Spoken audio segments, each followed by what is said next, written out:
Undersea Mystery Club. Problem at the Playground. Part 1 of 3 by Courtney Carbone. Illustrated by Melanie Demmer. Chapter 1. It was an exciting day in Aquamarina. A new playground was opening, and sea creatures from near and far had come to take part in the fun. Violet swam up and down, trying to see past the huge crowd of people. "Can you see what's happening?" she asked her best friend Wally. Wally was a narwhal with a long pointy horn like a unicorn. He tried to get a better view, but accidentally bumped into a merman in front of him. "Ouch!" the merman exclaimed, rubbing his tail. "Oops, sorry," Wally replied. He sometimes forgot how sharp his horn could be. Violet offered Wally a supportive smile. So did Dusty, the starfish, who lived on top of her hair. "Let's go this way," Violet said, taking Wally's flipper. The friends pushed through the crowd, weaving and dodging past merpeople, crustaceans, and fish of all kinds. Finally, they made their way to the front, where a giant green ribbon blocked off the playground entrance. The ceremony was about to begin. Chapter 2. Violet's mother, the mayor of Aquamarina, stood front and center. "Welcome, one and all, to Aquamarina's newest playground," Mayor Vespera announced. "It's now time for the playground's engineer, Ms. Rivet Rogers, to cut the ribbon and open the park." Rivet swam forward and pulled a big pair of scissors from her toolkit. But instead of a snip, there was a clatter. The scissors had fallen apart. "That's strange," Rivet said, inspecting them. "These scissors are missing a piece." Violet nudged Wally. "Maybe we can help," she offered.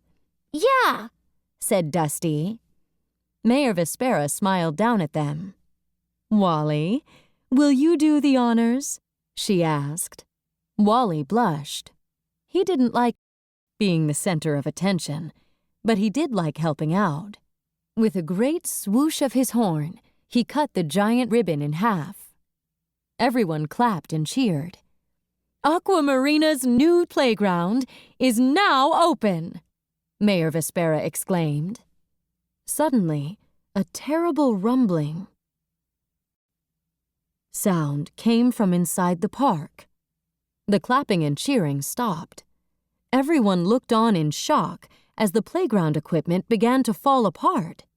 Clink, clang, clunk. One by one, the monkey bars fell to the ground. Kerplunk! The swirly slide fell down and rolled to the side. Crash! The jungle gym completely collapsed. Violet rubbed her eyes. She couldn't believe what she was seeing. The park now looked like a giant heap of scrap metal. Chapter 3. "My beautiful park!" Rivet cried. "What happened?" The mayor quickly stepped in and called everyone to attention. "It looks like we are having some setbacks," she said. "We will postpone the opening until a later date." Everyone groaned. A small sea turtle began to sniffle. Violet thought quickly. She tapped her mom on the shoulder and whispered something in her ear. The mayor nodded. "Please come to the town hall for refreshments," she announced. "Violet reminded me that our baker has prepared some delicious seagrass cookies." Everyone forgot all about the park and rushed toward the town hall. "Where do you think you're going?" Violet asked, grabbing hold of Wally's tail as he followed the crowd. "Free cookies," Wally replied, licking his lips. "Don't you want to stay and see what happened?" "Not as much as I want those cookies," Wally admitted. "Let's see what's going on first," Violet said. She waved for him to follow. Wally sighed. He knew there was little chance of cookies in his future. A team of security dolphins arrived on the scene. They surrounded the park with bright yellow tape that read, "Danger! Do not cross." Meanwhile, Mayor Vespera held an emergency meeting with Rivet and her team of engineers. "I can't believe it!" Rivet exclaimed, picking up a loose monkey bar. "Someone took all the screws, hinges, and nails from my equipment." "It must have happened after our final safety check last night," the captain of the security dolphins replied. "Everything was in ship shape."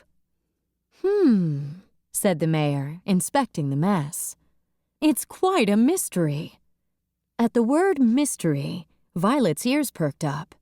She locked eyes with Wally. They had a lot in common, but the thing they had most in common was their love of solving mysteries. To be continued. Working with science. Civil engineers. An engineer is someone who designs, invents, and constructs things, like machines and buildings, to make our lives safer and easier.